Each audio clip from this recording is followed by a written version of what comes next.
Boa noite a todos. Sejam todos muito bem-vindos à 8ª Jornada Espírita de Coromandel. Senhor, que queres que eu faça?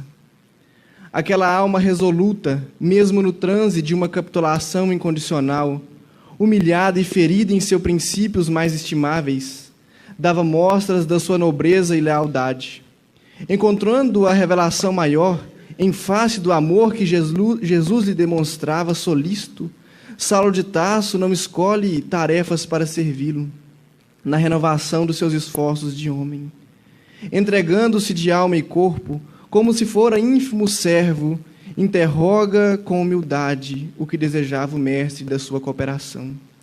Foi aí que Jesus, contemplando-o mais amorosamente e dando-lhe a entender a necessidade de os homens se harmonizarem no trabalho comum da edificação de todos, no amor universal, em seu nome esclareceu generosamente: levanta-te, Saulo, entra na cidade, e lá te será dito o que lhe convém fazer. Trecho extraído do capítulo 10 da primeira parte da obra Paulo e Estevão.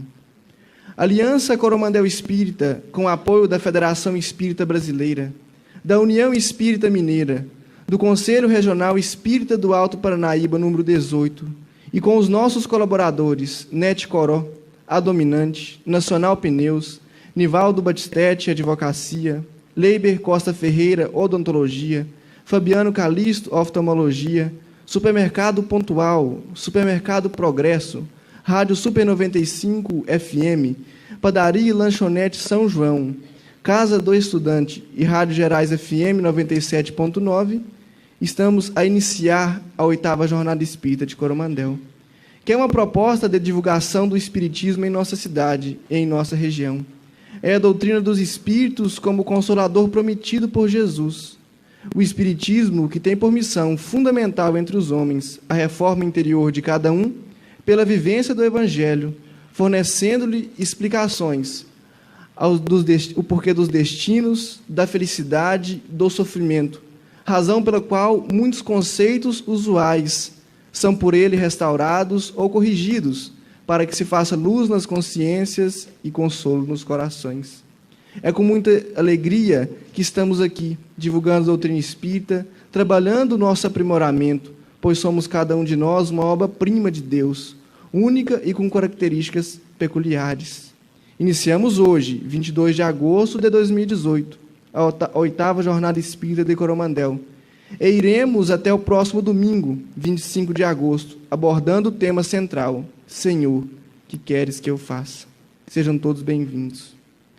O Espiritismo é a ciência nova que vem revelar aos homens, por meio de provas irrecusáveis, a existência e a natureza do mundo espiritual e as suas relações com o mundo corpóreo. O Espiritismo nos mostra não mais como uma coisa sobrenatural, porém, ao contrário, como uma força viva e sem cessar atuante da natureza, como a fonte de uma imensidade de fenômenos até então incompreendidos. É por isso relegados para o domínio do fantástico e do maravilhoso. Essas relações que o Cristo aludem em muitos ensinamentos, e daí vem que muito do que ele disse permaneceu ininteligível ou falsamente interpretado por muitos. O Espiritismo é a chave com o auxílio da qual todo o ensino do Cristo se explica de modo fácil. Trecho extraído do Evangelho segundo o Espiritismo, capítulo 1, item 5. Lembramos que na Feira do Livro Espírita, na entrada, encontraremos os livros fundamentais da doutrina espírita. Encontraremos livros, revistas e docinhos da equipe do nosso irmão Júlio Carvalho, do Instituto Espírita do Amor. Lembrando que toda a renda é destinada a essa instituição. Encontraremos ainda os CDs do nosso companheiro, cantor espírita Jorge Fernando, de Porto Seguro, companheiro que esteve conosco nas nossas primeiras jornadas. Vale ainda lembrar que as inscrições para os 3 seminários que acontecem no sábado à tarde, com nosso irmão Luiz Alberto Pereira Júnior, no domingo com nosso irmão Welleson Santos, na parte da manhã, e à tarde com o Quincas Veloso, lembrando que todos são gratuitos. As inscrições podem ser efetuadas na secretaria do evento, no hall de entrada, junto à Feira do Livro. Lembrando que aqueles que têm as crianças, teremos a nossa jornadinha espírita, que ocorrerá no sábado, às 14 horas. Estamos transmitindo a 8ª Jornada Espírita de Coromandel para todo mundo, através da internet, pela nossa página do Coromandel Espírita no Facebook e a rádio Portal da Luz, de Mato Grosso. Para a prece inicial, nós vamos convidar nosso irmão Hernani Borges.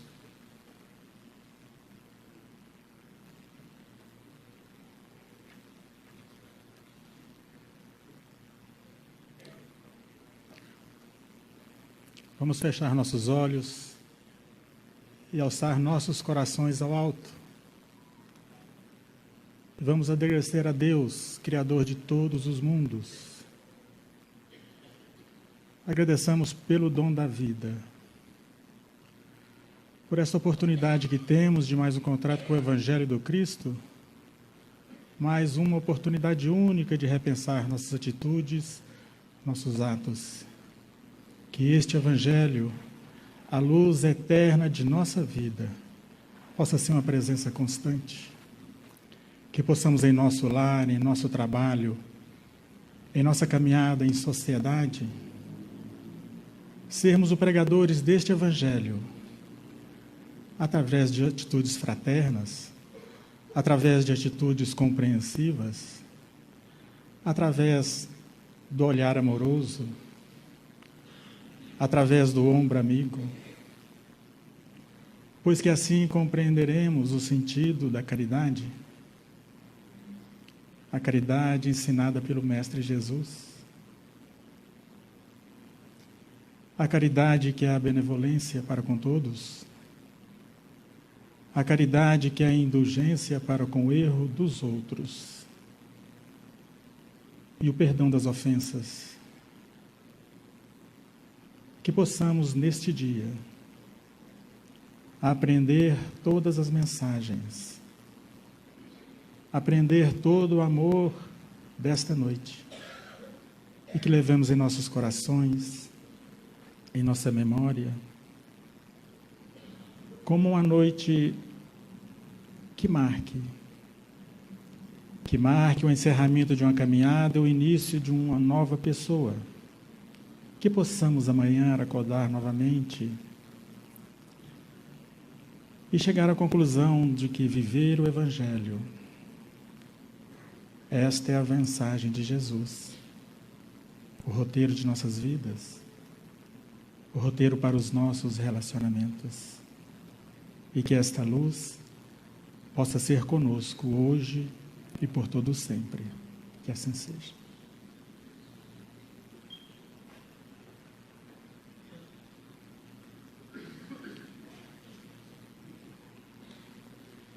O Espiritismo, bem compreendido, mas sobretudo bem sentido, conduz forçosamente aos resultados acima que caracterizem o verdadeiro espírita como o verdadeiro cristão, pois um e outro são a mesma coisa. O Espiritismo não cria uma nova moral, mas facilita aos homens a compreensão e a prática da moral do Cristo, ao dar uma fé sólida e esclarecida aos que duvidam ou vacilam. Trecho do Evangelho segundo o Espiritismo, capítulo número 17, item 4. As cartas consoladoras que o nosso irmão Júlio vem, junto à espiritualidade, trazer notícias de nossos familiares e amigos que hoje continuam vivendo na dimensão espiritual. Júlio Rodrigo de Carvalho é orientado pelo Espírito Frederico desde 2002. Através da psicografia, traz inúmeros textos que ressaltam a importância do Evangelho do Cristo na vida de todos nós. Fundou com companheiros o Instituto Espírita do Amor, em Pratinha, Minas Gerais, que traz muita assistência aos nossos irmãos carentes. Para a palestra da noite, teremos o tema o Espiritismo como vivência do Evangelho de Jesus. Com esse primeiro tema, abriremos a 8ª Jornada Espírita de Coromandel e convidamos Daniel Nascimento. Daniel Nascimento é de Ibiá, trabalhador do Núcleo Espírita Paulo Estevão. Por favor, Daniel.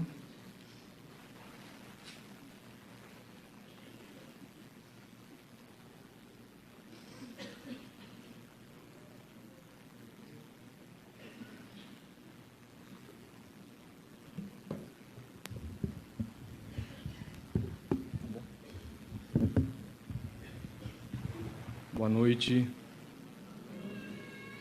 Que Jesus, o nosso Mestre,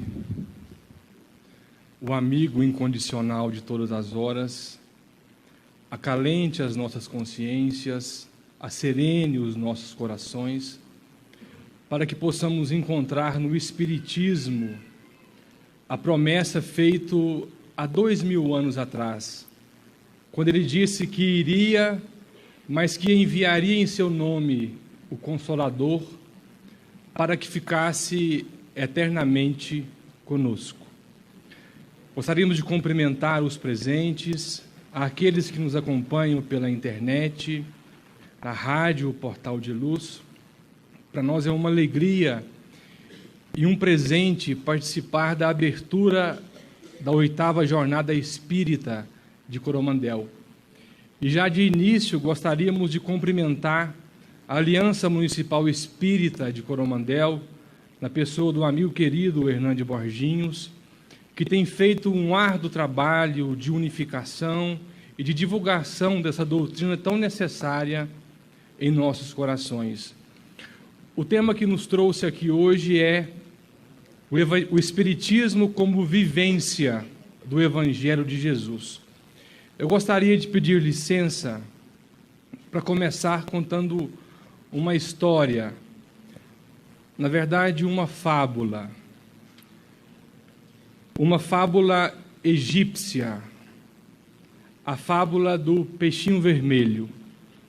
Talvez muitos de nós já o conhecemos, mas conta-se assim: no centro de formoso jardim havia grande lago adornado de ladrilhos azul turquesa.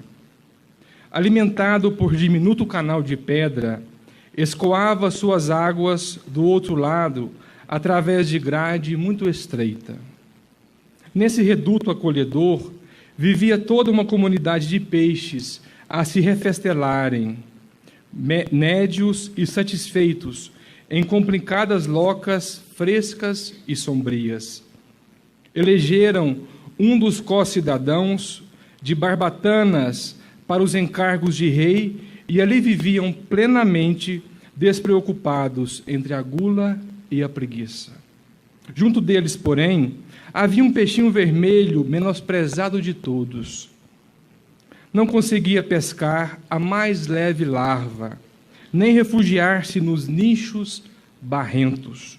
Os outros vorazes e gordalhudos arrebentavam-lhe para si todas as formas lavárias e ocupavam displicente todos os lugares consagrados ao descanso.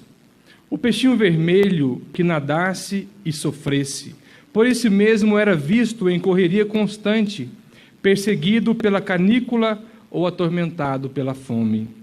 Não encontrando pouso no vastíssimo domicílio, o pobrezinho não dispunha de tempo para muito lazer e começou a estudar com bastante interesse.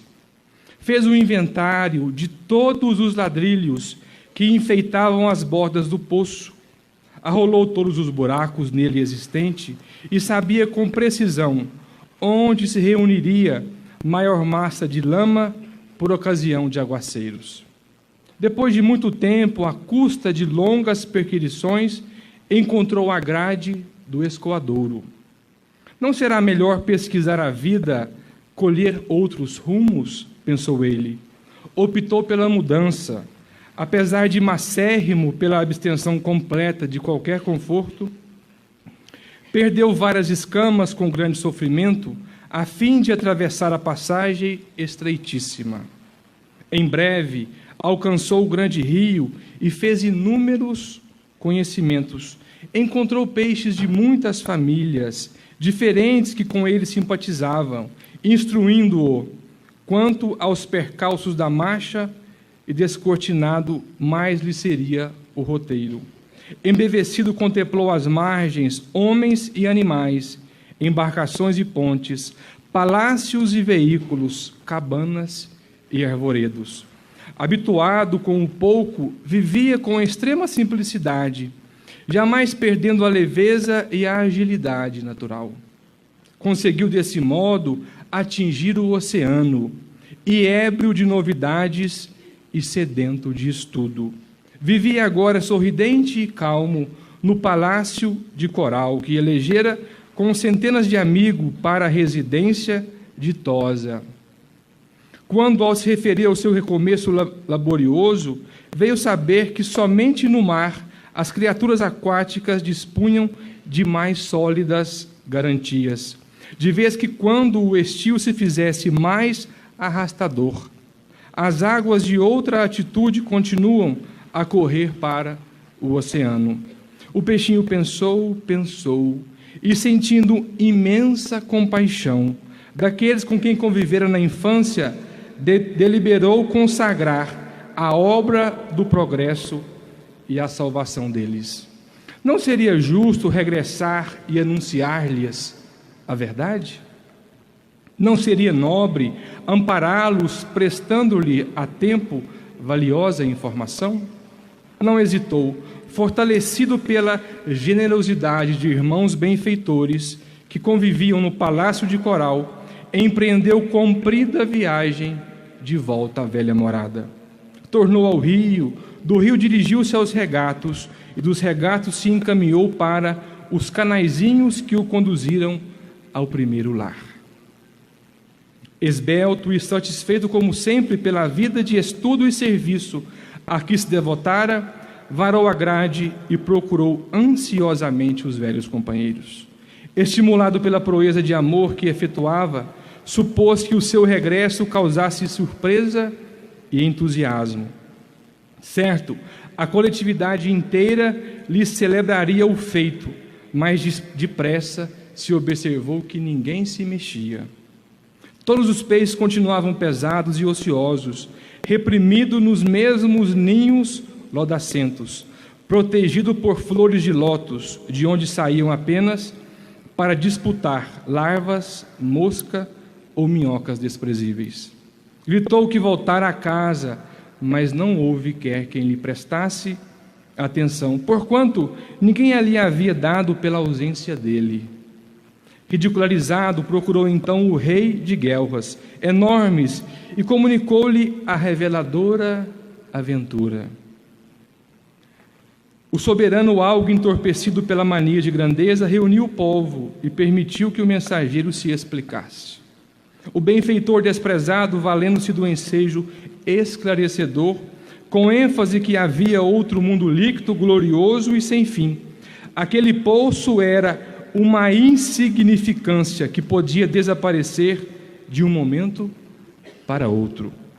Além do escoadouro próximo, desdobrava-se outra vida e experiências.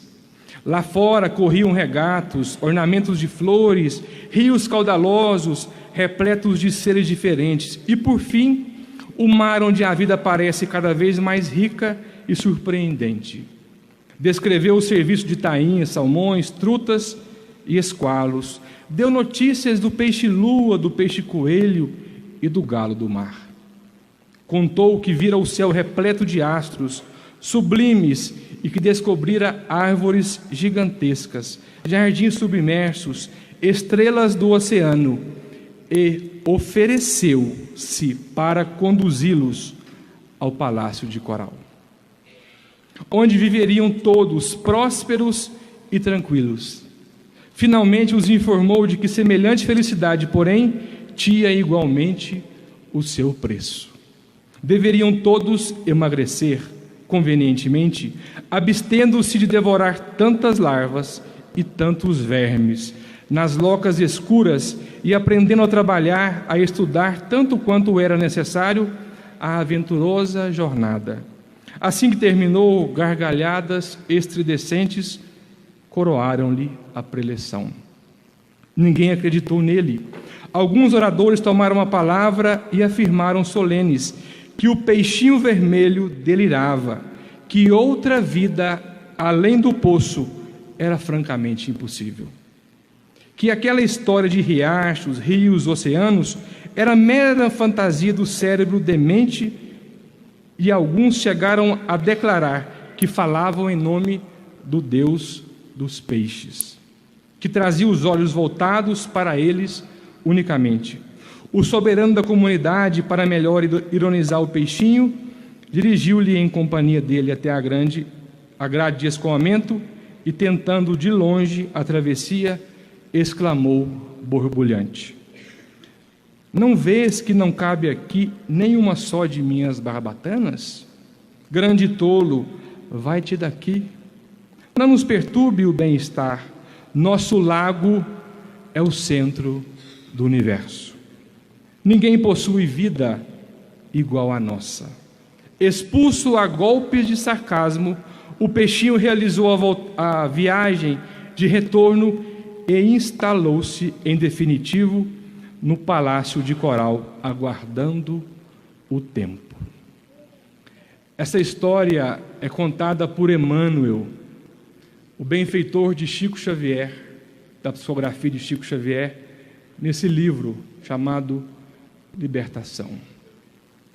Fizemos questão de relembrar essa fábula porque ela representa ou ela encerra em si mesmo o processo revelador do Espiritismo. O Espiritismo é o peixinho vermelho enviado pelo Cristo a todos nós aqui na Terra, como a nos dizer que nós somos muito mais do que esse corpo físico, de que nós somos almas imortais, experimentando um período passageiro e transitório nessa matéria grosseira e ainda essencial aos nossos dias. O Espiritismo, ou o peixinho vermelho, como quiserem, vem nos dizer que a vida não se encerra no túmulo, muito pelo contrário, é de lá que nós existimos. O que nós vivemos aqui na Terra é uma pálida impressão daquilo que é realmente viver. O Espiritismo vem a seu turno nos dizer que ninguém morre, que os nossos familiares não morreram. Muito pelo contrário, eles estão juntos de nós, aqui hoje, nos nossos lares, ligados a nós pelo amor universal. O Espiritismo nos traz o maior consolo, é o de que nos demonstrar a todos nós que nós somos imortais, que a vida sobrevive depois do túmulo. Quem morre é o corpo físico.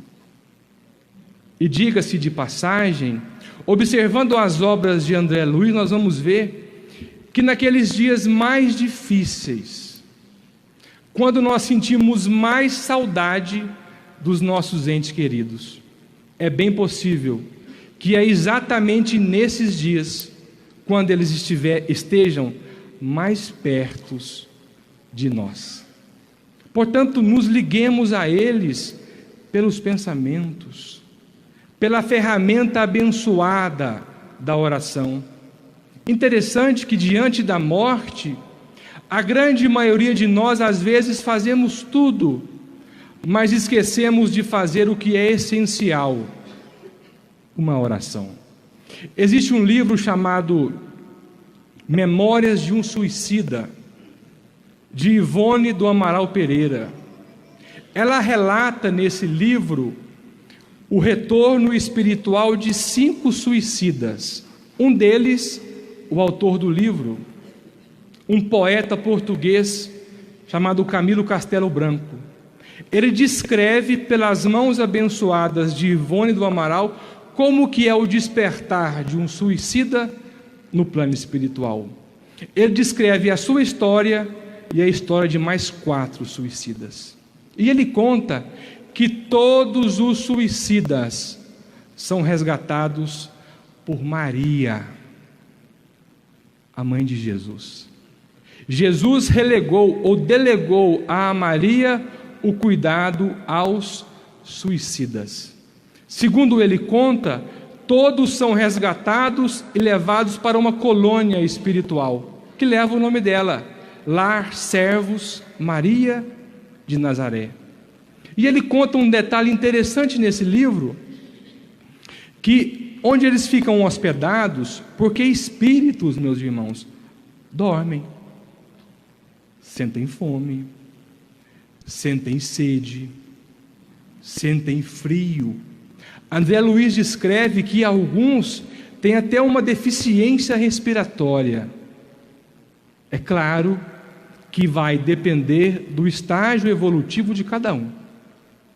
Então, os espíritos que são resgatados, os suicidas em especial, levados a essa colônia espiritual, ele descreve como sendo um hospital. E como todo hospital, existem leitos. E se atentem a isso. Ele diz que nesses leitos existe um monitor. Eu imagino que muito mais moderno do que esses que nós conhecemos em casa. Full HD mandou lembranças. E ele conta que sempre que um familiar de um suicida faz uma prece aqui na terra por ele, a imagem do seu familiar é projetada naquele monitor. E ele conta que para o seu desespero, raríssimas vezes, ele viu a fotografia ou a expressão de um familiar seu sendo refletida naquele monitor. Porque às vezes, diante da morte, fazemos tudo, mas não fazemos o essencial. Que bom que nós temos o peixinho vermelho, que bom que nós temos o Espiritismo para nos aclarar, para levantar o véu da nossa visão obnubilada pela matéria. No capítulo 6 do Evangelho, intitulado O Cristo Consolador, no item 5, nós vamos encontrar uma mensagem de um Espírito chamado Espírito da Verdade. Olha o que ele vai dizer a todos nós: irmãos, venham a ti como os antigos transviados de Israel, para dissipar as trevas e trazer a verdade. É esse o papel consolador do Espiritismo: dissipar as trevas e trazer a verdade. Porque falar, Jesus disse tudo, meus irmãos. O Espiritismo não traz uma vírgula além do que Jesus disse. Acontece que para entender Jesus é preciso contextualizar a sua lição. Porque Jesus, quando não falava por parábolas, tinha um agravante. A língua com a qual Jesus falava, o hebraico e o aramaico em especial, era uma língua muito similar ao português no que se diz respeito à figura de linguagem, força de expressão. Isso é uma característica, é um recurso ortográfico. O que é uma figura de linguagem? É aquilo que necessariamente não reproduz o que está escrito.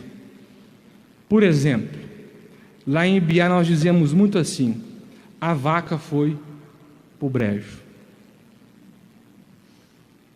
o fulano chutou o pau da barraca, foi a gota d'água, e muitas outras. A língua na qual Jesus falava era cheio dessas figuras de linguagem. Então é preciso contextualizar o Cristo para entender a mensagem. E o papel do Espiritismo é decodificar o Cristo. Isso não quer dizer que todos tenhamos que ser espíritas para entender Jesus. Não. Existem estudiosos sérios em outras agremiações religiosas. Existem teólogos, estudiosos que velam ou que insiste em tirar da letra o espírito. Eu vou dar um exemplo para tornar mais didático o quanto é importante contextualizar Jesus. Tem uma cura que Jesus fez, que é a cura do cego de Betsaida. Conta-se que Jesus foi até uma aldeia, tirou um cego dessa aldeia e o levou para fora da aldeia. Lá curou esse cego. E Jesus depois disse a ele assim: volte para sua casa, mas não entre na sua aldeia. Seria o mesmo que Jesus viesse hoje, no dia 22 de agosto, a Coromandel, retirasse um cego aqui de Coromandel, que morasse em Coromandel, e o levasse para Patrocínio, e lá curasse esse cego. E depois Jesus diria a esse cego: volte para sua casa, mas não entre em Coromandel. Ou seja, se nós ficarmos presos à linguagem, entenderemos pouco ou quase nada da mensagem. Mas o que nos chama a atenção nessa mensagem é o nome do Espírito que assina essa mensagem. Ele se intitula como sendo o Espírito da Verdade. Vamos buscar aprofundar um pouco mais na identidade desse Espírito. Kardec conta que no ano de 1857, quando ele revisava a obra O Livro dos Espíritos, ele estava em casa um dia escrevendo e ele começou a ouvir ruídos. Ele escrevia e ouvia ruídos. Ele parava de escrever, os ruídos cessavam. Ele recomeçava a escrita, os ruídos recomeçavam. A sua esposa Amélie chegou um pouco mais tarde. Eles levantaram e procuraram pela casa inteira. Não encontrou ninguém, pelo menos encarnado.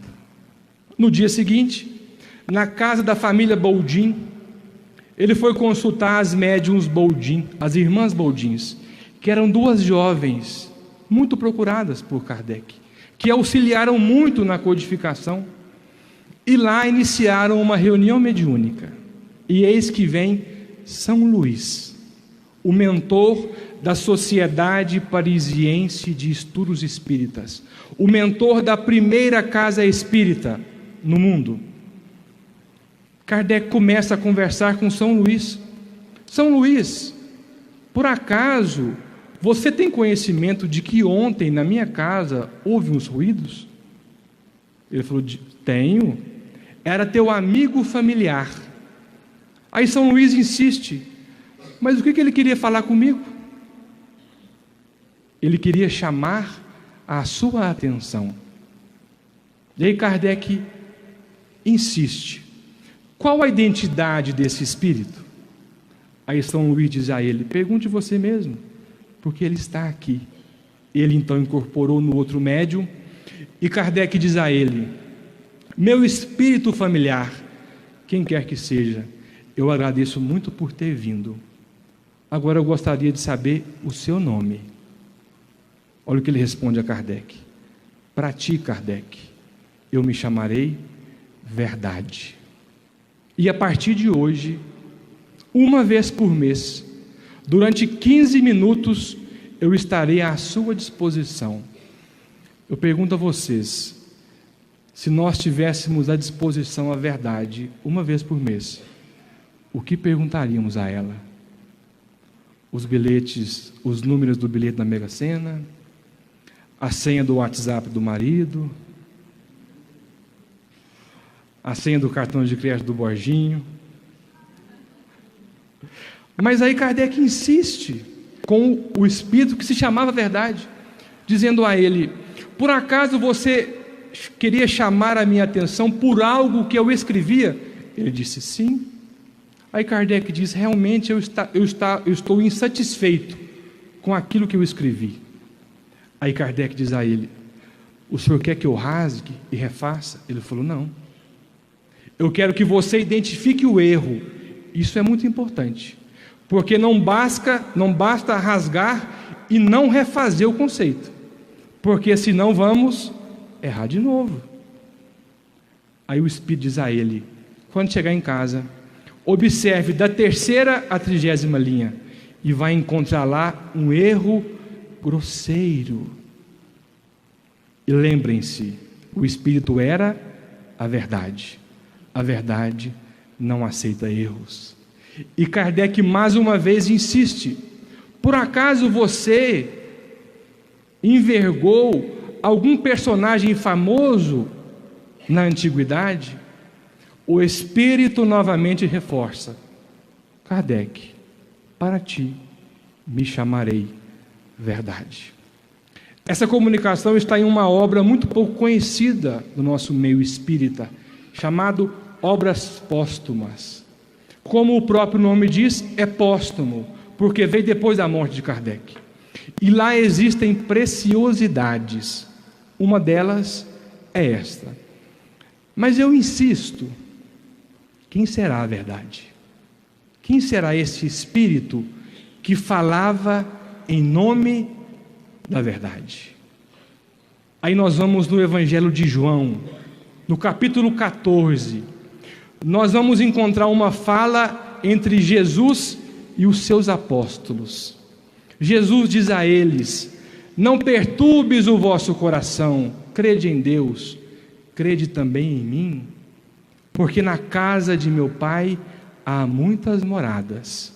Se assim não fosse, eu vos teria dito, mas é preciso que eu vá procurar um lugar para vós, porque é preciso vos tomar para mim.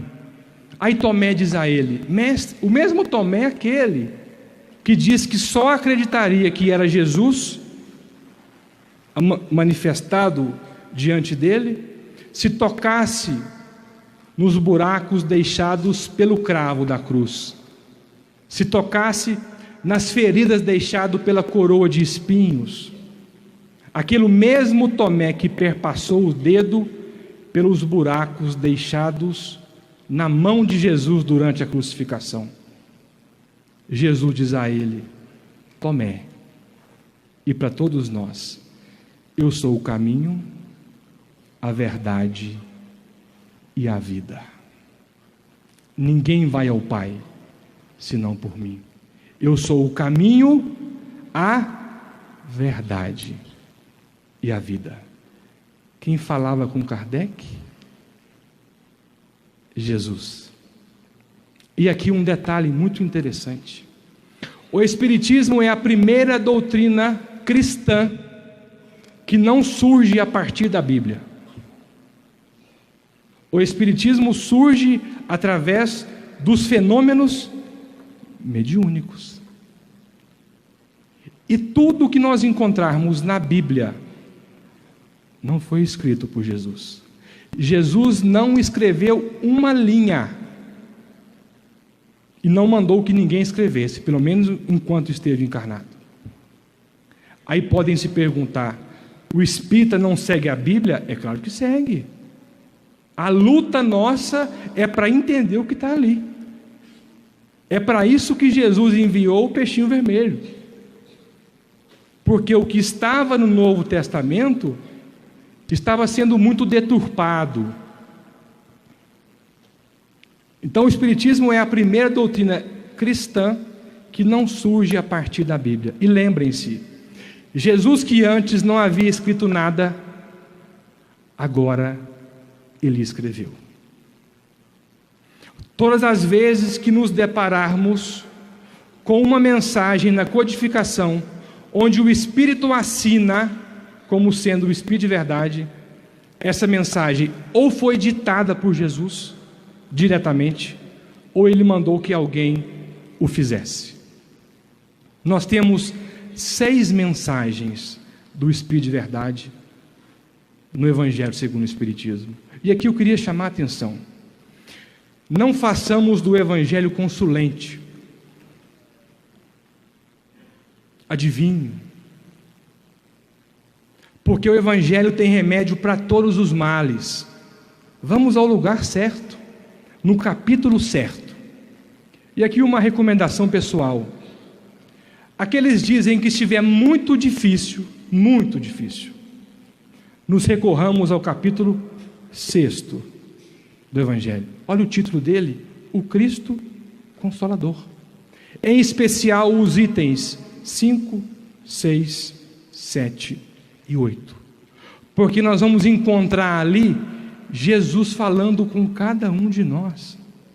Assim como ele falou no prefácio, assim como ele falou no capítulo 20, no item intitulado Obreiros do Senhor.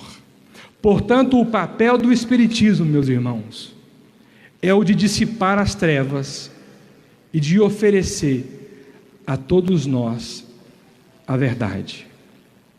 Eu quero convidá-los agora a um mergulho na doutrina espírita. Um mergulho superficial, porque até a meia-noite não dá tempo de aprofundar o quanto nós queremos. Um mergulho mais superficial, um voo rasante. Kardec vai nos dizer que o Espiritismo passaria por 6 etapas para que ele sensibilizasse ou nos preparasse para o entendimento, o melhor entendimento de Jesus. E a primeira etapa delas é a etapa da curiosidade. Não há mal, meus irmãos, em sermos atraídos para uma casa espírita pelas mãos da curiosidade. Segundo Kardec, o equívoco está em permanecer na fileira espírita exclusivamente pela curiosidade. A curiosidade que atraiu Kardec, que despertou o interesse de Kardec. Porque no século XIX, na segunda metade do século XIX, para ser mais específico, no ano de 1855, os fenômenos das mesas girantes que havia surgido na América do Norte alcançava a Europa. E foi o que chamou a atenção de Kardec. Mas Kardec, como um cético que era, como um materialista que era, ele resistiu ao primeiro convite. Porque naquela época, as reuniões para as mesas girantes eram tidas nos teatros, cobravam ingresso para assistir o bailar das mesas girantes. Kardec recebe o primeiro convite e hesita. Recebe um segundo convite e hesita. Até que no terceiro convite, ele aceita a ir participar de uma dessas sessões na casa de uma senhora chamada Plenimaison. E Kardec chegou lá e ficou impressionado, porque ele viu que as mesas respondiam perguntas combatidas no chão. Imagine hoje, quando todos chegarmos em casa e você sentar no sofá, ligar a televisão na Globo para assistir a Dona do Pedaço, e a Maria da Paz está lá sofrendo mais do que a Maria do bairro.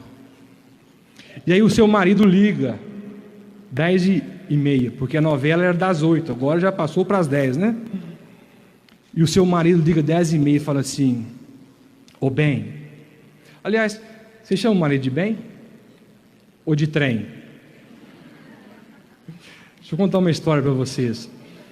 Tem uma família muito querida em Ibiá, e um dos filhos nos contou um dia que o pai dele começou a chamar a mãe dele de bem. É bem para cá, bem para lá, bem para cá, bem para lá. Dizer que ele ficou na cabeça, falou: gente, meu pai tem uma coisa errada com ele. Ele nunca chamou a mãe de bem.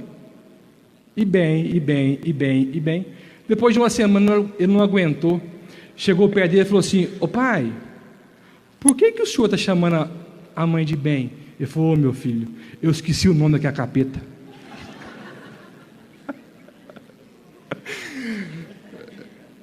Nós chamamos de bem.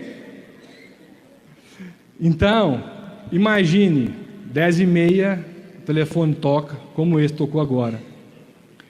E é o marido falando assim: ó bem, eu atrasei um pouquinho aqui no serviço, devo chegar por volta de meia-noite. Aí você desliga o telefone e vem o obsessor falando assim: será mesmo que ele está no serviço? E você faz a pergunta mental, e quando você elabora a pergunta, a mesa da sua sala começa a bater. Não, ele não está no serviço. Foi isso que chamou a atenção de Kardec, porque quando ele foi levado a uma dessas sessões, as mesas respondiam perguntas elaboradas pelo pensamento. Ele pensava, as mesas respondiam. Logo, ele concluiu: por trás de uma resposta inteligente, se a mesa não tem cérebro, não tem vida, é preciso que exista também uma inteligência por detrás disso. Então ele se dedica a estudar o fenômeno das mesas girantes. As comunicações naquela época recomeçaram assim. E é preciso dizer, meus irmãos, o Espiritismo não inventa a mediunidade. Ele não cria fenômeno mediúnico. O Espiritismo dá nome, estuda, cataloga, diferencia, nos chama a atenção quanto aos perigos e aos benefícios do exercício mediúnico. Eu tenho um amigo que fala assim: eu não queria estar na pele do Júlio, porque é uma tarefa realmente difícil, mas isso existe desde que o mundo é mundo. Moisés, nós estamos falando há mais de 3.000 anos atrás. Moisés proibiu a necromancia. Necromancia é a arte de evocar os mortos. Agora eu pergunto a vocês: alguém aqui proíbe algo que é impossível? Aqui em Coromandel existe uma placa dizendo assim: é proibido tocar no sol. Não? Por que não existe? Porque é impossível e porque ninguém faz. Só se proíbe aquilo que é passível de ser feito e que alguém já tenha feito. Portanto, nas leis mosaicas, uma dessas está na proibição de evocar os mortos.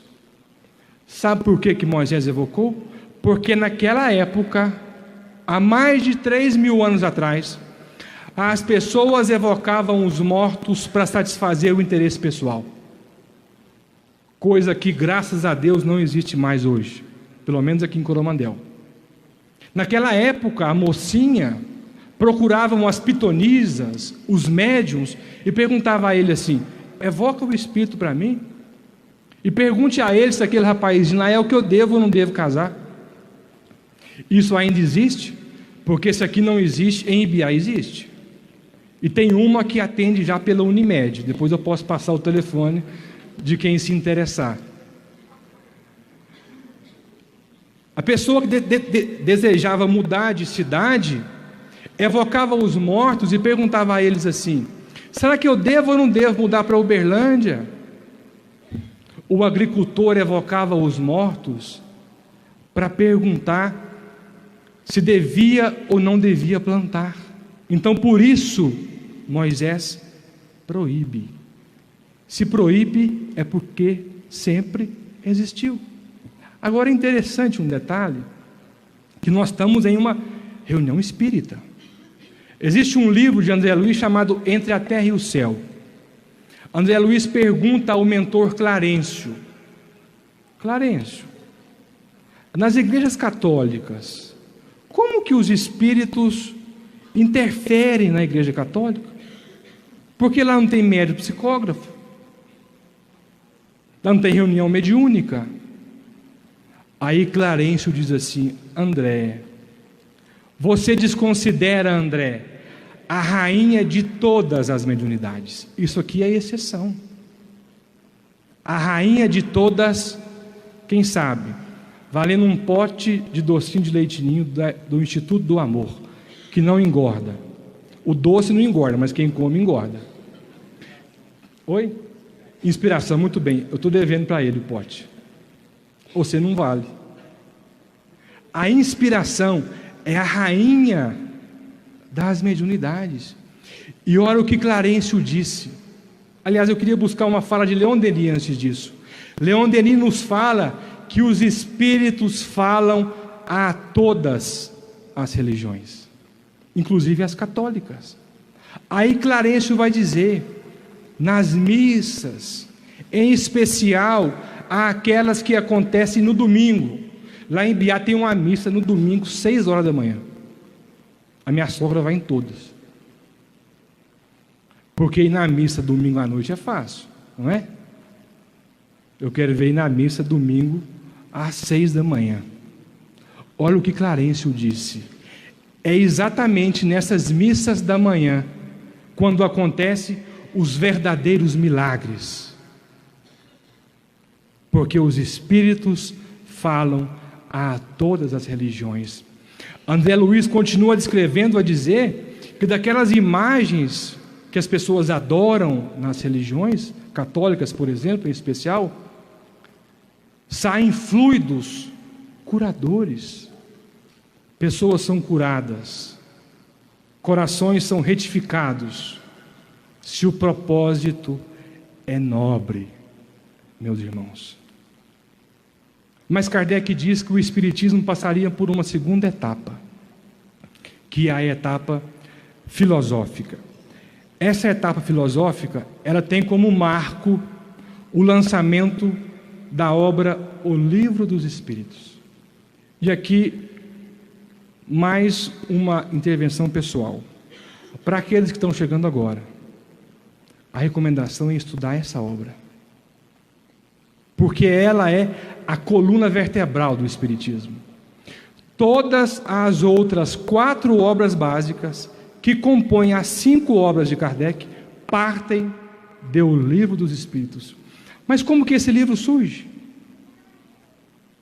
Com o movimento das mesas girantes, as pesquisas de Kardec se intensificaram, ficaram mais sérias, perderam o caráter brincalhão e assumiu a seriedade que um fenômeno mediúnico merece. Kardec começa a catalogar essas perguntas que eram feitas aos espíritos. E olha que detalhe, que interessante. Kardec pega essas mensagens e passa elas por revisão. Todas as 1019 perguntas, ou 1018, conforme a edição, que está em O Livro dos Espíritos, foram submetidas à revisão de 10 médiuns. Por exemplo, ele pegava um médium em Coromandel, um médium em Patos de Minas, um médium em Uberlândia, um médium em Ibiá, um médium em Pratinha, e fazia a seguinte questão: o que é Deus? Se todos os 10 trouxessem a mesma resposta, aquela questão entrava em O Livro dos Espíritos. Kardec era tão rigoroso, mas tão rigoroso, meus irmãos, que Kardec já discordou de São Luís. Para vocês terem uma ideia, ele discordou de São Luís e não colocou. Tão racional que ele era. Então Kardec nos convida a fazer uma análise racional. E ele implementa no Espiritismo os 3 pilares que ele seguia na sua vida acadêmica. Ele observava, comparava e julgava os fenômenos mediúnicos. Por exemplo, do sábado passado, estávamos no Instituto do Amor e o Júlio recebeu uma carta que mexeu profundamente conosco. De um filho, olha só, de um filho para uma mãe. Eu acredito que todos merecemos, mas uma mãe merece. Merece muito. Porque na condição de pai, eu não consigo imaginar a dor de uma mãe diante do aparente apartamento. Particularmente, eu não gosto de encarar a morte como uma perda, porque se a morte for uma perda, quem morre perde muito mais. Porque aquele filho que se vai, perde a mãe que ficou, o pai, o irmão, a tia, a avó, os amigos. Portanto, é preciso entender que a morte é um apartamento momentâneo e transitório.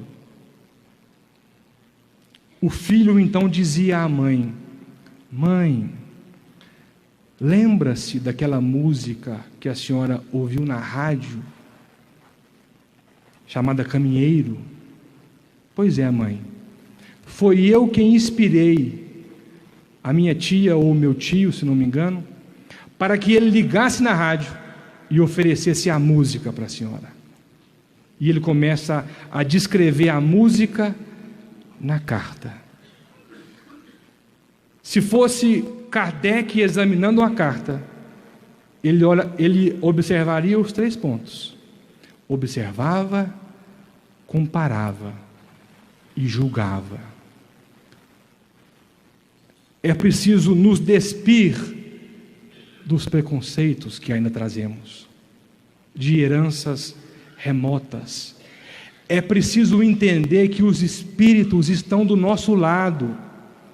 É preciso entender que o mundo espiritual começa aqui na matéria. Emmanuel vai nos dizer no livro do mesmo nome, em um capítulo chamado Terra, o Grande Educandário, que a população ambiental da Terra é algo em torno de 20 bilhões de espíritos. Portanto, se existe algo em torno de 6.700 encarnados, existe algo em torno de mais de 13 bilhões de espíritos aqui na Terra ou no plano espiritual. Porque o mundo espiritual, meus irmãos, começa aqui. E é preciso aprender a harmonizar o nosso mundo íntimo diante disso. Félix vai dizer a André Luiz, em um livro chamado Sexo e Destino, que o inferno, para aquele que morreu, não é um lugar físico, mas é voltar à sua casa e encontrar a casa desestruturada. O bem que nós fazemos em casa vai em direção a eles. Aliás, meus irmãos, já que falamos em céu e inferno, é outro consolo que o Espiritismo nos traz. Segundo Emmanuel, no prefácio de uma obra chamada Obreiros da Vida Eterna, a visão de céu e inferno não resiste a uma análise rasa. Rasa. Quem dirá uma análise teológica profunda? Porque na visão de céu e inferno é o seguinte: aquele que é bom, depois que morre, vai para onde? Para o céu. Aqui em Coromandel a maioria vão, segundo o Borginho me contou mais cedo. Só tem espírito de luz aqui em Coromandel. Então, nessa visão de céu e inferno, depois da morte, se a pessoa é boa, ela vai para onde? Para o céu. E aqui um detalhe: aquele que vai para o céu vai ficar eternamente lá, e será eternamente feliz, não é? E faz o que no céu? Anda de cavalo branco, toca harpa, deita no bosque, vê o riacho que corre, é isso? No céu? Come, não come, espírito não come, pelo menos do céu. Isso é um inferno, gente, não pode comer. Então essa é a visão de céu que nós trazemos, encrustada em nós. Mas aí tem um inferno. E aqui eu queria fazer uma notificação importante. Lembrem-se, aquele que está no céu está condenado a ser eternamente feliz. Eu pago, assim como eu vou pagar o docinho para ele. Quem aqui quiser, pode escolher o melhor resort no Brasil, ao inclusive, aquele que você pode tudo, comer e beber. Um mês para você ir para lá com a sua família. Eu garanto a você, no 20º dia, você não aguenta sair do quarto, você não aguenta a comida, o cheiro do hotel. Sabe por quê? Porque o céu é junto dos nossos, daqueles os quais nós amamos. Então imagine vocês, uma mãe dedicada, desvelada, amorosa, caridosa. Segundo a visão de céu e inferno, depois da morte ela vai para onde? Para o céu. E será eternamente feliz no céu. Mas essa mãe tinha filhos. E um deles, infelizmente, se perdeu pelo caminho. Mesmo apesar dos esforços da sua mãe, ele se perde para os desejos transitórios da matéria, se perde pelos vícios, pelas paixões, e na visão de céu e inferno ele vai para onde? Para o inferno, e será eternamente infeliz nesse inferno.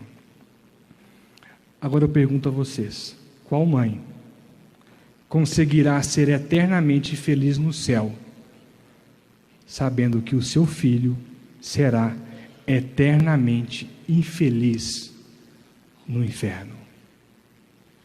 É esse o papel do Espiritismo: dissipar as trevas e trazer a verdade, nos mostrando que o céu ou o inferno é um estágio mental. Muitos de nós já vivemos nesse inferno, muito embora presos ao corpo. Muitos outros de nós já vivemos o céu aqui na terra, porque é um estágio de consciência. Mas o Espiritismo passaria por uma terceira etapa, chamada etapa religiosa. Segundo Kardec, essa é a etapa mais perigosa. E eu faço a pergunta a vocês: quem acha que o Espiritismo é uma religião, levanta a mão.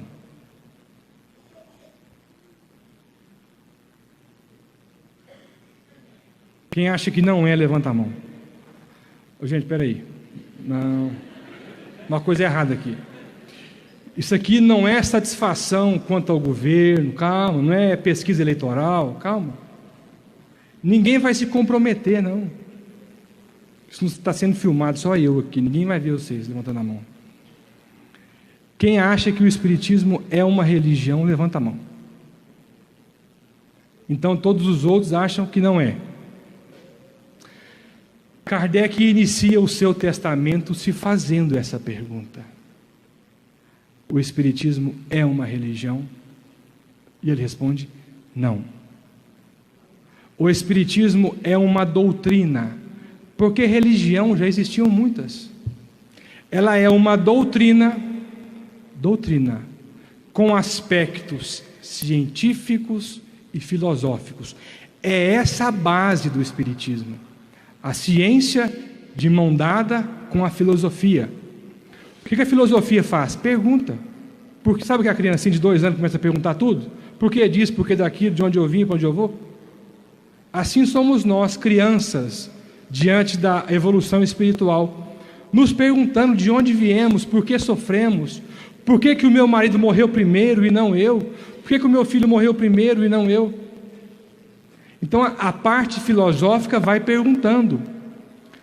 A ciência espírita vem atrás respondendo. E as duas convergem para o aspecto religioso, nos ligando a Deus. Eu vi uma frase interessantíssima hoje dizendo que religião é o pote. É o pote.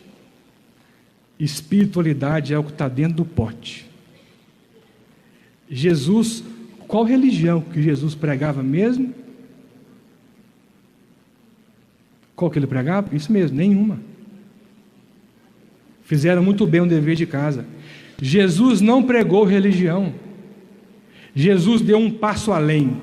Jesus pregava religiosidade. Aliás, Jesus nunca pregou num templo. Jesus pregava religiosidade, que é muito diferente de religião. Religiosidade é quando eu entendo o conceito caridade, lembrado pelo Borginho, e executo. Porque se eu não faço isso, eu não sou um religioso, eu sou apenas um crente. Tem uma questão no livro Consolador que Chico pergunta a Emmanuel. Olha a pergunta que ele faz: qual a diferença entre crença e iluminação? Olha o que Emmanuel responde: até mesmo aquele que crê no nada crê. Portanto, o materialista tem uma crença, crê no nada. Aí Emmanuel continua: aquele que crê apenas admite. Apenas admite. Aquele que já se iluminou vibra e sente. É por isso que Jesus, nesse mesmo capítulo 6, no final do item 5, que nós iniciamos a citação, vai dizer assim: espíritas, amai-vos, eis o primeiro ensinamento. Depois, instruí-vos. Porque amor sem instrução fere. Amor sem instrução chega a ser soberbo, constrange o nosso semelhante. Lembram-se quando Pilatos perguntou a Jesus sobre o que era verdade? O que Jesus respondeu? Isso mesmo, nada. Vocês estão bom. Porque Jesus provavelmente pensou: qual verdade você quer ouvir? A minha verdade ou a sua verdade? Aquele que já se espiritualizou aprende a respeitar a verdade do outro, porque cada um de nós enxergamos a verdade com os olhos que temos. Portanto, passemos a respeitar um pouco mais aqueles que pensam diferentes de nós, inclusive no campo religioso. Inclusive no campo religioso. Em Ibiá nós realizamos a Semana Espírita igual aqui em Coromandel, no anfiteatro da Câmara, só que lá na Câmara Municipal de Vereadores. A primeira vez que nós realizamos a Semana Espírita na Câmara foi a 10ª edição. Esse ano foi a 19ª. E na 10ª edição nós convidamos uma amiga que trabalhava conosco, chama-se Liliane. Trabalhou muitos anos com a minha família. Nós trabalhamos com hotel e restaurante em Ibiá. Aliás, o melhor hotel de Ibiá é o Paulista, viu, gente? O melhor restaurante também é o Paulista. Propaganda gratuita. Vou ter que pagar os royalties também? Vou sair dessa palestra endividado, mais do que cheguei. E ela é evangélica, mas ela canta. Porque é preciso dizer, ninguém faz música como os evangélicos. Ninguém faz como eles. E eu via ela trabalhando, cozinhando, sempre cantando, alegre. E eu percebi que as músicas que ela cantava eram as mesmas músicas que o coral na casa espírita cantava. E então disse a ela, chamei-a de Lica, carinhosamente de Lica. Lica, vamos cantar na nossa Semana Espírita? Ela falou, uai, bem mineira, uai, se meu pastor deixar eu vou. E adivinhe, ela pediu o pastor. O pastor não só deixou, como mandou um representante da igreja. E ela foi e cantou divinamente. No final, os espíritas. É um absurdo convidar evangélico para cantar em uma semana espírita. É preciso respeitar, porque são religiosos, são crentes, mas ainda não se despertaram para a religiosidade tão necessária vivenciada por Jesus.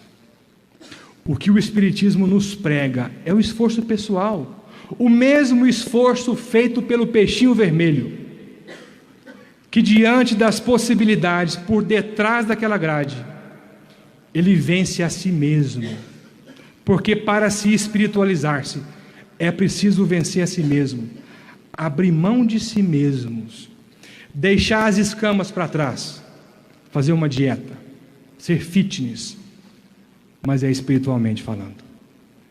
É falar menos dos outros, é desejar menos o mal, é querer menos o mal do nosso semelhante. Em síntese, é amar como Jesus amou. O Espiritismo então passaria por uma 5ª etapa, chamada etapa de transição. Segundo Kardec, essa é uma etapa que não tem um ponto definido.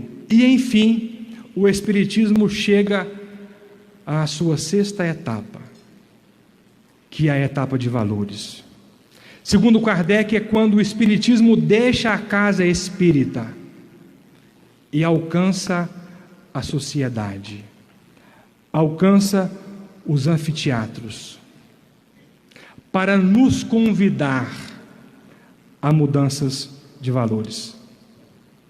Eu queria encerrar lembrando como a semana homenageia o grande Paulo de Tarso, Eu queria encerrar lembrando uma passagem dele, justamente o encontro de Saulo de Tarso com Jesus. Saulo ia perseguir Ananias, ia a caminho de Damasco, ele vê uma claridão e ele literalmente cai do cavalo. Quando ele cai do cavalo, Jesus lhe aparece e diz a ele: Saulo, Saulo, por que me persegues? Saulo então diz a ele a frase que leva ao tema central da semana: Mestre, que queres que eu te faça? Saulo, diante da luz de Jesus, fica cego. E Jesus diz a ele: procure Ananias, o velho Ananias em Damasco, porque ele vai te curar. Olha só, Jesus, que curou a tantos, pede a Saulo que buscasse Ananias. A primeira lição, a nos dizer que nós precisamos fazer as pazes com aquilo que nos faz mal, com os vícios, com a indiferença,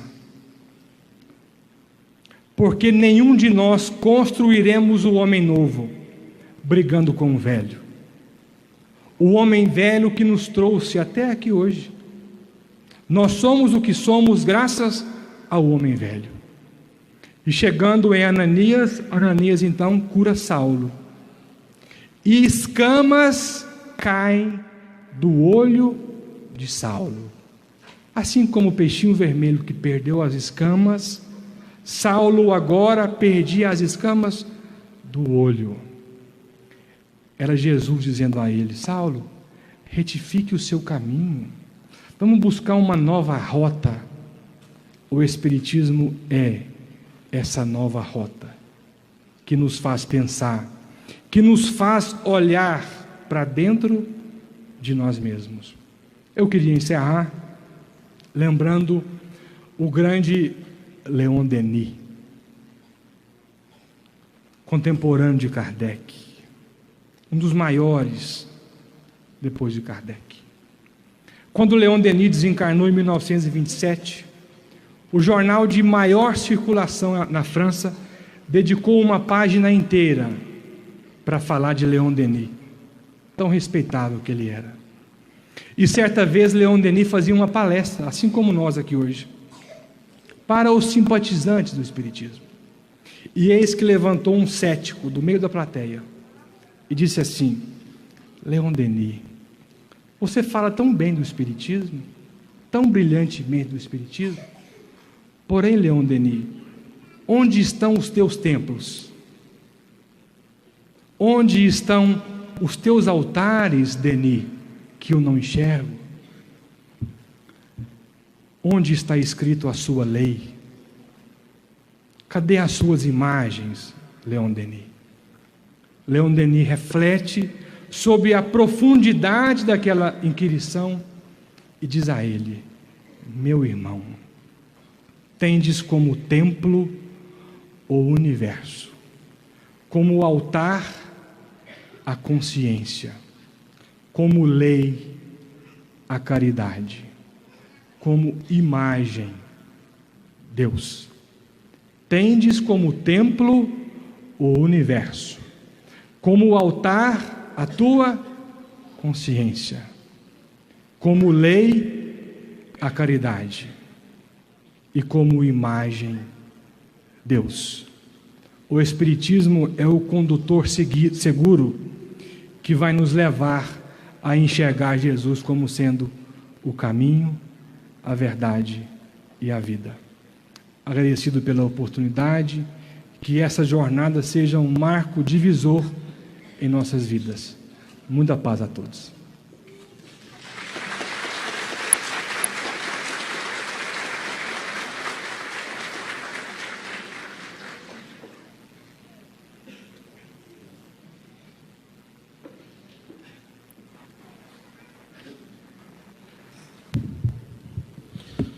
Boa noite a todos.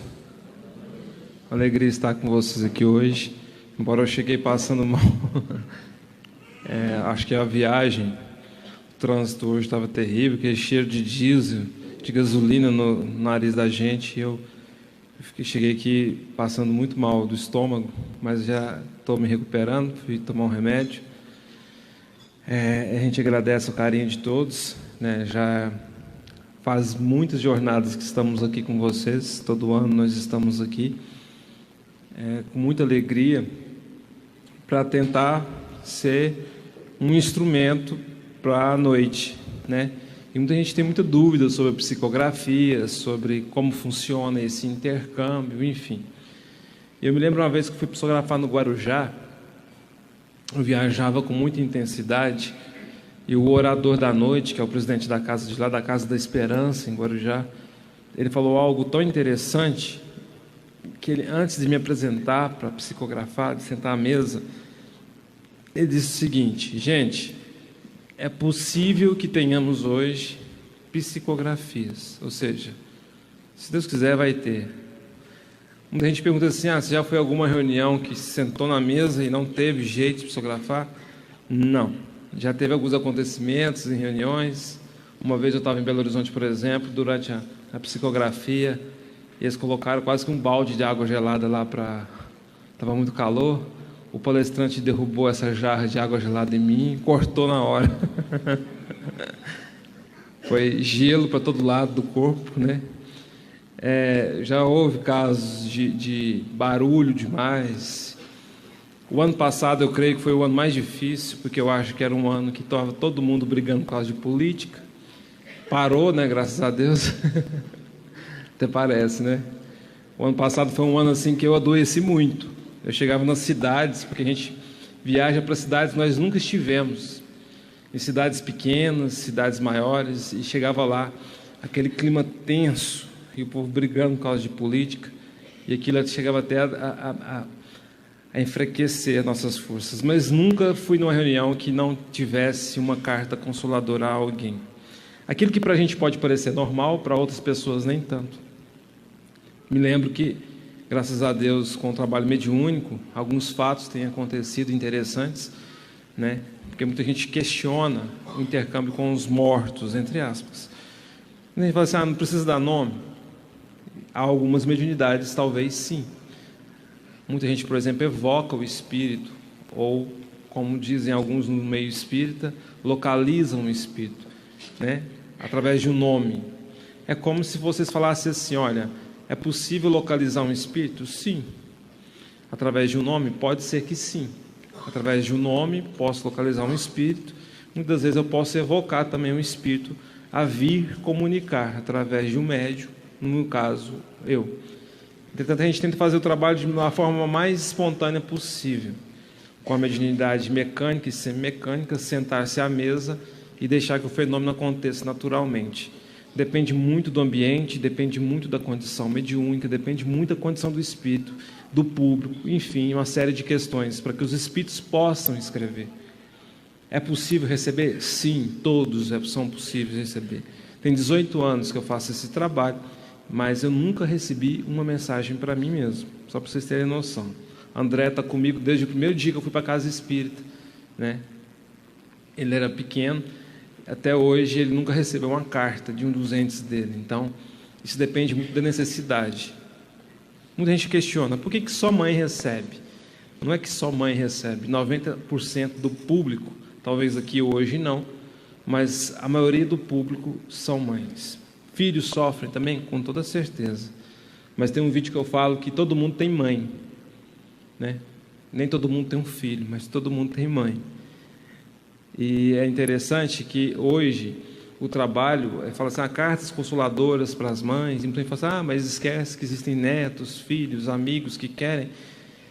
Sim, existem, mas a mãe é uma oração muito mais poderosa, é um amor muito mais intenso. Talvez isso facilite o intercâmbio. É uma dor muito mais profunda.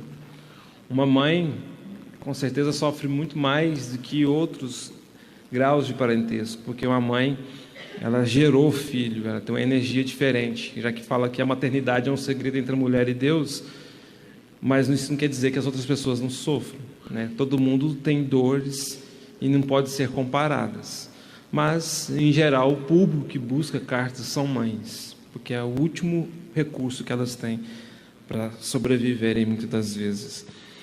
Muita gente pergunta, mas se não escreve, o que está acontecendo com o espírito? Ninguém sabe. Não podemos considerar assim, porque está no umbral? Não. Será que meu pai está no umbral, por isso que ele não mandou uma mensagem para mim? Não quer dizer nada disso. A minha avó, por exemplo, foi uma das pessoas mais boas que eu conheci na minha vida. Ela desencarnou em abril de 2013. E nunca tive um contato com a minha avó. Eu vejo espíritos desde os 4 anos de idade. Tenho contato com eles direto desde os 4 anos de idade. Ela que me auxiliou em caminhar na mediunidade. Eu nunca tive um contato da minha avó direto. Então existem inúmeras situações. Quem lê Kardec vai conseguir ter noções como que isso é tudo dependente de uma série de questões. Eu brinco com os meninos que se eu desencarnar e vier a carta minha, é falsa, porque eu não vou escrever tão cedo. Não quero nem saber de lápis e papel, né? E o Chico, inclusive, falava isso, olha, eu quero dar um tempo, eu não quero vir. Tem espírito que, de fato, às vezes não quer escrever. Tem espírito que é poupado de vir aqui escrever, porque talvez mexa muito com a emoção dele e ele possa querer ficar. Basta a gente comparar a questão nossa de saudade de alguém que está do outro lado do planeta, no outro país, ou que já até desencarnou. A gente às vezes acorda triste, fala assim, não, sabe que fui em lugares ruins essa noite porque eu acordei triste? Não. Às vezes você foi em lugares bons e tinha que voltar para a Terra. Então são casos e casos diferentes, a gente tem que estudar. Mas a mediunidade, todo mundo tem um grau diferente, todos nós somos, de certa forma, médios. Nós podemos entrar sempre em conexão com eles, com nossos entes, através da prece. Nós podemos ter sonhos com os nossos entes queridos, e isso vale quase que por uma mensagem. Eu tenho certeza que quem está aqui na plateia e sonhou já com o seu ente querido, que encontrou, que deu um abraço, acordou bem melhor. É muito melhor, talvez, que receber uma carta psicografada através de um aparelho defeituoso, um médium, que é o intercâmbio, às vezes, com defeitos. Então, quando forem às reuniões, sintam-se felizes por aqueles que recebem. A gente fala assim, mas fulano de tal recebeu de novo. Eu brinquei com a Jaqueline, que você vai receber carta que hoje eu apanho do público. Eu lembro de ir em Patos, vou muita frequência em Patos psicografar, e tinha uma mãe que ia para lá, e o filho sempre escrevia. Sempre, toda reunião. Eu ia 2 vezes, 3 vezes por ano, nas 2, 3 vezes ele escrevia para ela. E aí, um dia eu questionei o Frederico, falei, mas por que ele escreve sem parar para ela? Ele falou, Júlio, essa mãe acorda 5 horas da manhã, quando você vai para Patos, 8 horas da noite. 5 horas ela vai lá para a porta do centro, ela fica o dia inteiro em vibração pelo filho. O contato com o filho dela é a única alegria que ela tem. Ela passa fome, os filhos passam fome. Ela tem um filho no tráfico, uma filha na prostituição. A única alegria dela, da vida dela, é receber uma carta do seu filho já desencarnado. E aí nunca mais eu questionei. A questão é que a gente nunca sabe. E as cartas, como vêm? Eles vêm resolver o problema da herança, por exemplo? Não queiram. Vem para dar um conselho para o seu filho, fulano de tal. Às vezes ele nem sabe que o fulano de tal está passando por problemas. Os espíritos são poupados de alguns problemas, quando eles têm esse merecimento, que é o merecimento, na verdade. Os espíritos não podem resolver nossos problemas, eles não vão resolver com a carta. A carta já fala, carta consoladora. Ele vem como se fosse uma ligação, como o Chico dizia, o telefone toca de lá para cá, falar se está bem ou não, como está a sua experiência de lá, saudar alguns e outros, e nem sempre consegue citar todos da família. Imagina se eu for escrever uma carta para minha família desencarnada, por exemplo, eu teria que citar todo mundo que eu tenho laço. É impossível. São 5 minutos, mais ou menos, para uma carta ser psicografada. É um intercâmbio delicadíssimo. Mas alguns casos interessantes ainda acontecem. Um exemplo de formiga, que eu tive lá no ano passado, e psicografei uma carta de um jovem para a mãe. Na carta, o jovem cita todos da família. Cita, inclusive, o priminho dele que ia nascer. Mas não cita o próprio filho que ia nascer. Que ele mesmo escolhera o nome antes de desencarnar. E a família fica, mas ele não citou nem o nome da namorada e nem do filho que vai nascer, que ele mesmo escolheu o nome.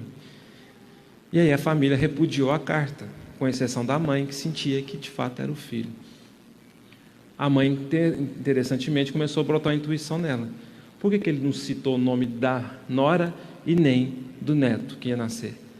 Resolveu fazer um exame de DNA. O filho não era dele. Isso não quer dizer, gente, que se vocês receberam a carta aqui hoje e não falar na criança, não precisa fazer exame de DNA, não.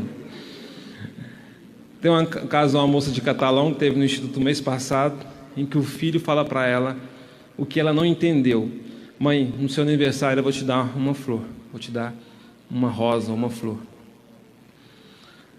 A carta ok, mas o filho fazia uma promessa para ela: eu vou te dar uma flor no dia do seu aniversário. O aniversário dela, 11 dias depois da carta psicografada.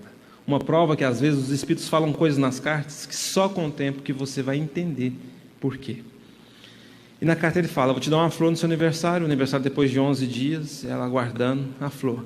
E aí alguém falou para ela assim: olha, isso não quer dizer que ele vai vir trazer uma flor do plano espiritual. Isso é uma figura de linguagem. Ele vai te dar uma flor no sonho, ele vai te oferecer flores, como oferecia no seu aniversário. Mas a mãe tinha na cabeça que o filho ia aparecer para ela, ou ia aparecer no sonho e trazer uma flor. Quando é a tarde do dia do aniversário dela, que era final de semana, segundo ela, está na revista Iluminar, que é uma das fontes do Instituto, de manter a instituição, o espírito fala para ela. Então, ela aguardando, o telefone toca, o interfone toca do prédio. Ela morava, o telefone toca, o porteiro fala para ela assim: teve um menino aqui que deixou uma flor para você. Ela fala assim: meu Deus, alguém, o Rodrigo, usou alguém para entregar uma flor para mim. E ela morava há pouco tempo nesse lugar, então ninguém conhecia a história dela. Ela desceu correndo para a portaria, chegou lá, uma rosa para ela. Ela foi e perguntou ao porteiro: quem que deixou? Ele veio aqui e deixou, que era para entregar para você, e só disse o nome dele, que se chama Rodrigo. E ela deixou ver as imagens da câmera.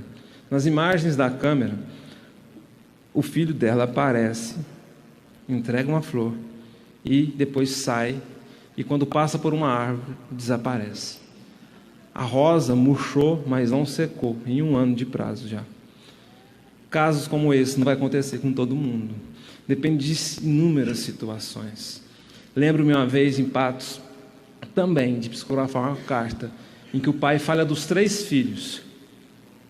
E no final a mãe, a esposa do rapaz que passou a carta, me procurou e falou assim: olha, a carta veio, esqueci o nome dele, eu achei tão interessante, ele cita coisas íntimas nossas, fala de situações, de sentimentos, mas dos 3 filhos nossos, ele cita os 2 bagunceiros lá de casa, um casal de filhos, que dá problema para mim todos os dias. Chegam tarde da balada, nota ruim na faculdade, e do mais dedicado deles, ele fala com ele na carta como se estivesse repudiando ele. Meu filho não vai aceitar essa carta, e eu não sei por que ele falou desse jeito.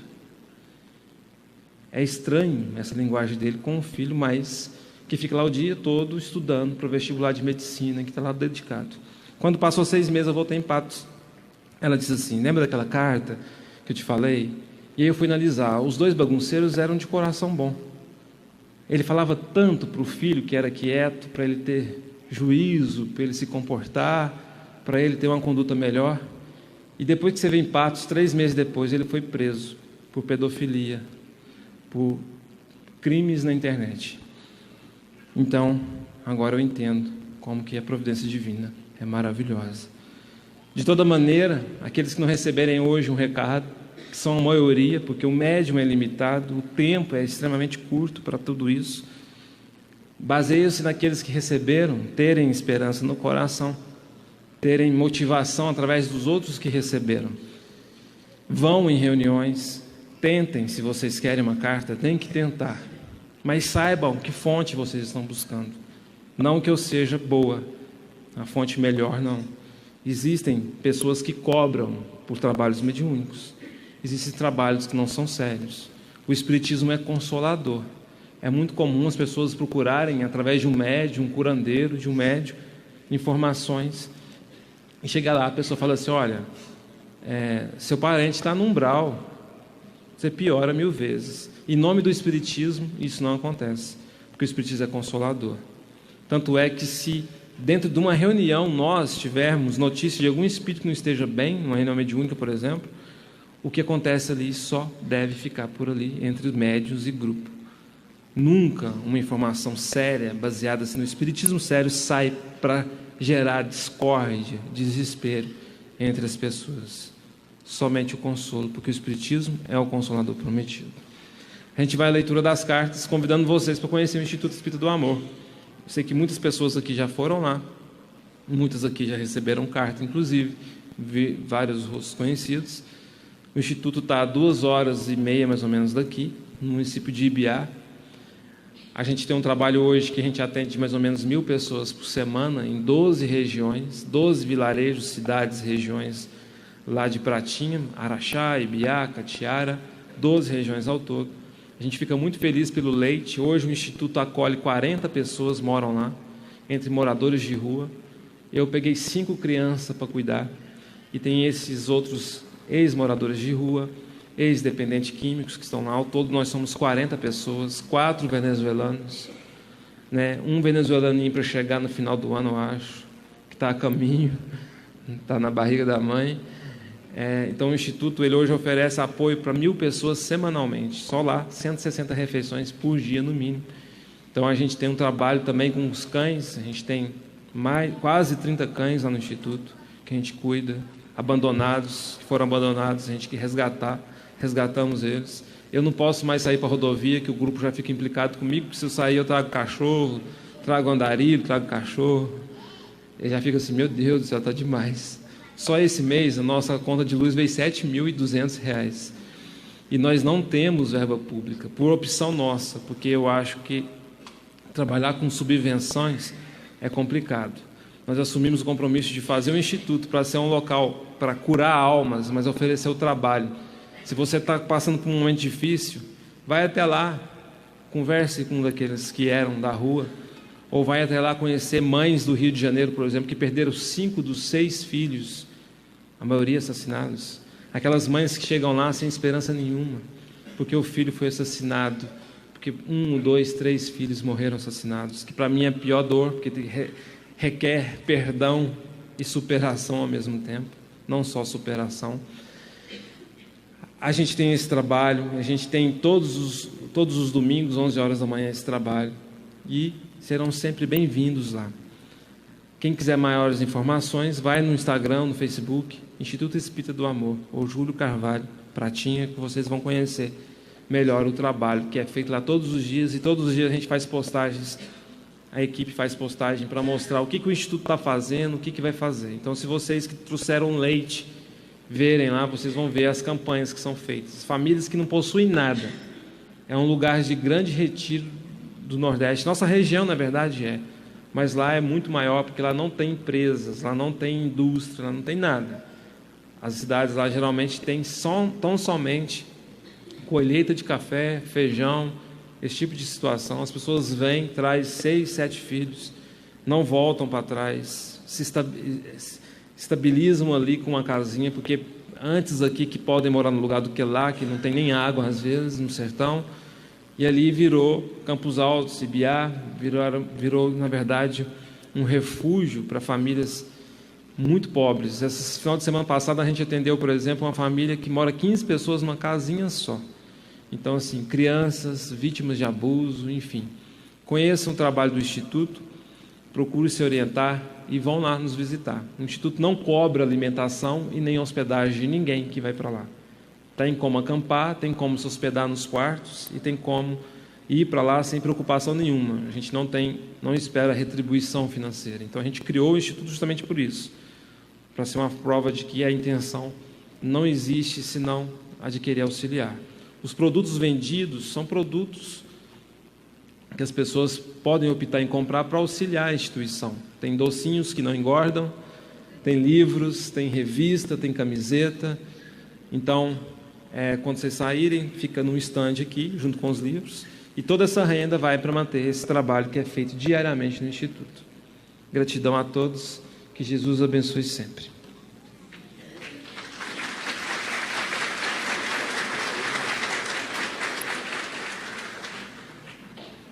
Quem Quem receber carta, depois tem que procurar o André para ser enviada pelo WhatsApp.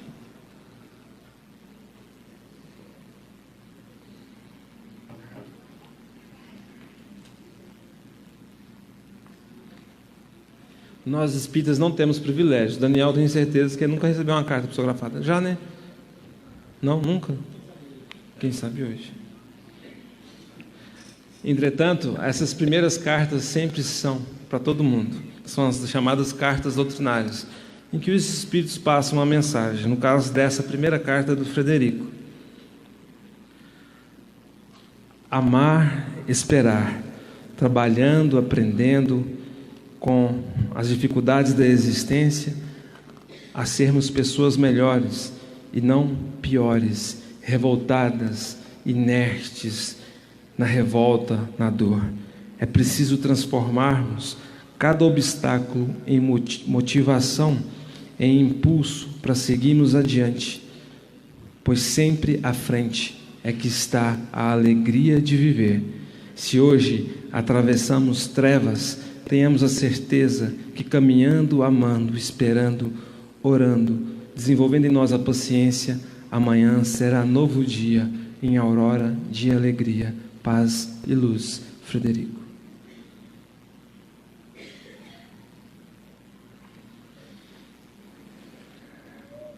Tibúrcio Gama.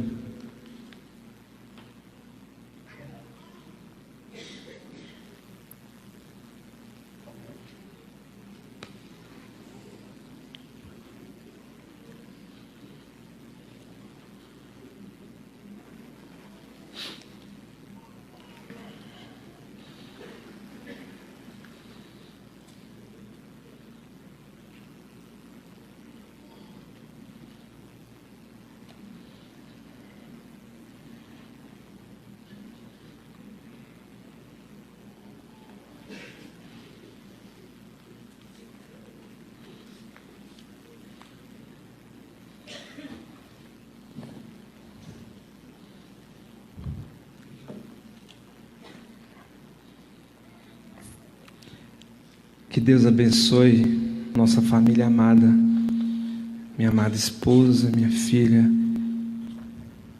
que as bênçãos alcancem o neto, que tanto oro para que tome um rumo, um foco em sua vida. Eu tenho buscado sempre reerguer aqui minhas esperanças junto à minha amada irmã Nilce, que rogo que Deus a dê força em breve para que escreva e fale aos filhos, que fale a vocês com amor, e tenha acompanhado, Lívia, o vosso caminho, seus pedidos, a saudade de todos vocês na luta do dia a dia, e sei quanto foi duro passar mais um dia dos pais sem minha presença, mas com fé peço, entretanto, que não esqueçam que eu não morri, que eu sou aquele homem de fé, devoto das orações, da folia dos 3 reis. Ah, minha velha, Deus te abençoe o caminho, proteja vocês dos males e que dê força para as provas que temos que passar. Eu não sei tudo o que acontece, não sei o que há com todos os dias, justamente porque eu não posso auxiliar senão com as orações. Esse meu momento é de orar e agradecer. A Nilce está bem. Deus abençoe. Deus, a Ele tenhamos gratidão por um momento como esse, com amor. Tibúrcio Gama.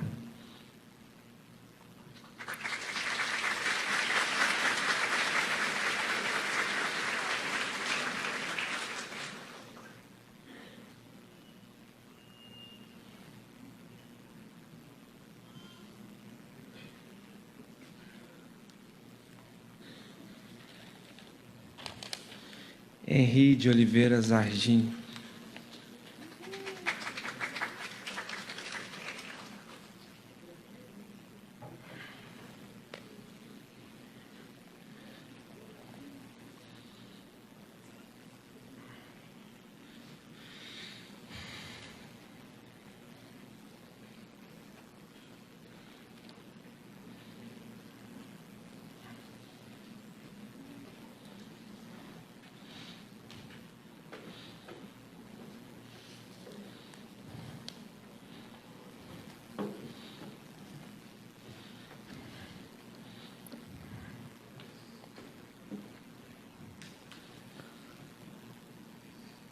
Mamãe, papai, vó. Digo mamãe, papai, porque sei que se eu falar mãe, eu vou ser puxado a orelha depois. Estou bem de cá, estou muito bem. Aqui nós não tem nenhum treino como o do mestre morcego, mas tem outros rumos. Não posso ralar na capoeira, mas posso estar ali te vendo, papai, rindo das brincadeiras, vendo o seu esforço, mamãe, para aguentar, levantar nos dias difíceis e seguir em frente. A saudade sua quase te sufoca, tem momentos. Eu vi sua ânsia no fim de semana, porque eu sei que me sente, sei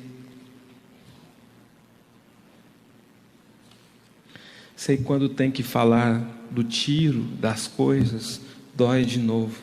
E papai, o mesmo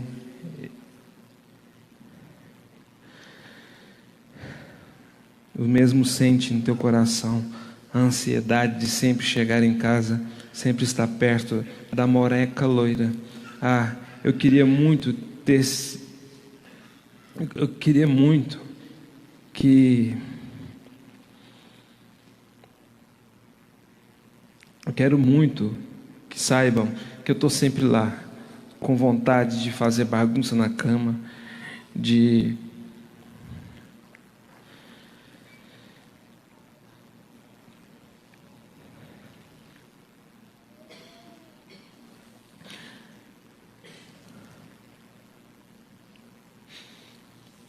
correr e dançar, de passear juntos no domingo, tirar fotos como tirávamos. E sei que a intuição de vir hoje foi bem assertiva.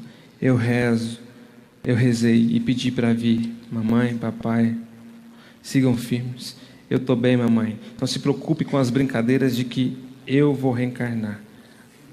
Eu não quero que pense nisso não, porque eu sei que dói. Mamãe, papai, vó, é isso. Eu amo vocês. E no carro eu vindo o assunto, a luta por viver cada dia, a luta para vencer, a benção do trabalho. Amo vocês muito, do vosso Henri de Oliveira Zargini.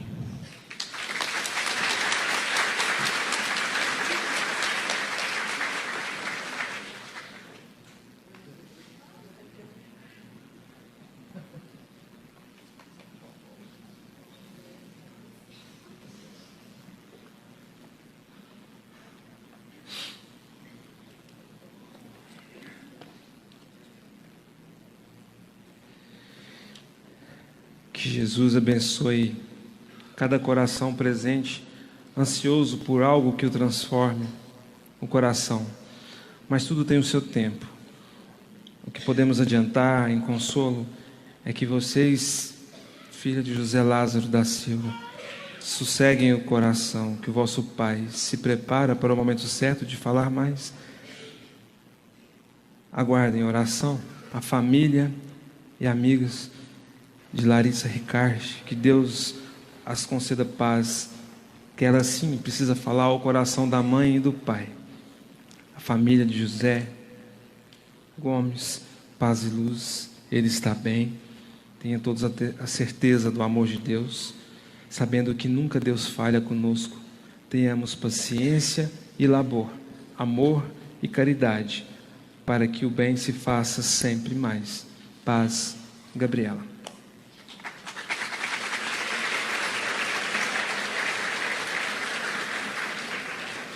Márcio Marcelo.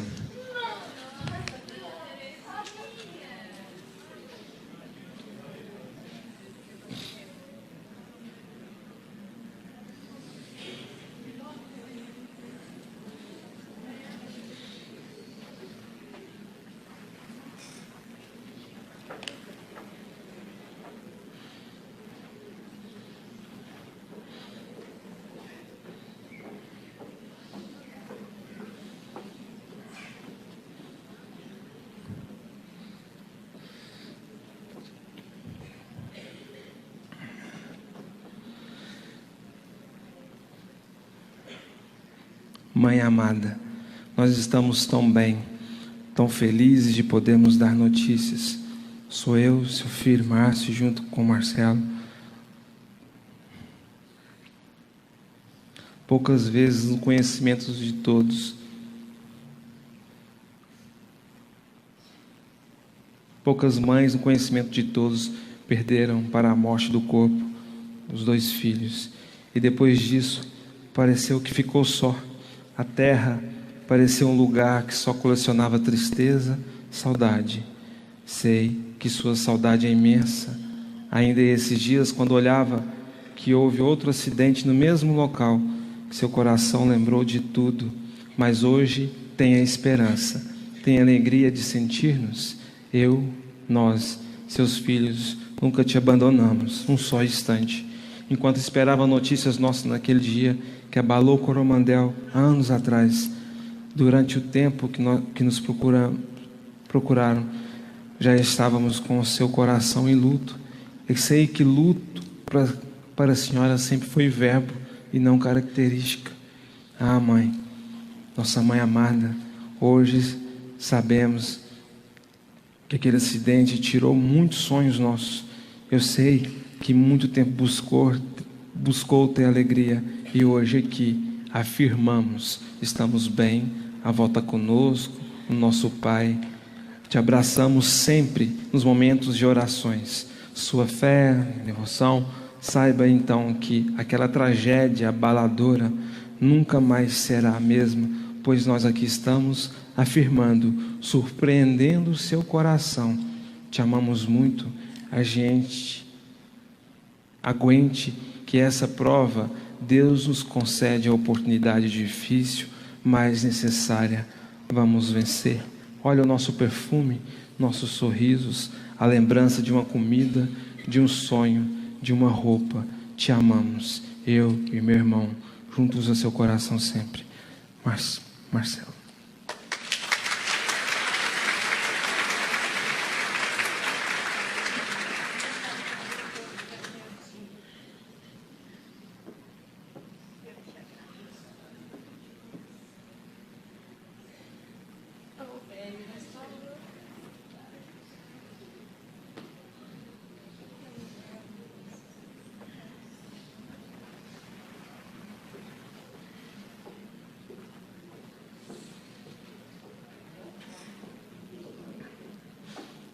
Deus,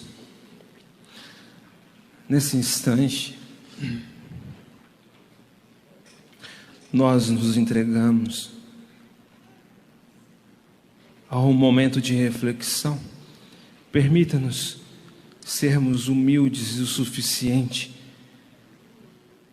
para compreendermos que na maioria das vezes em que sofremos por negar a compreensão dos ensinamentos sagrados. Se sofremos, muitas das vezes,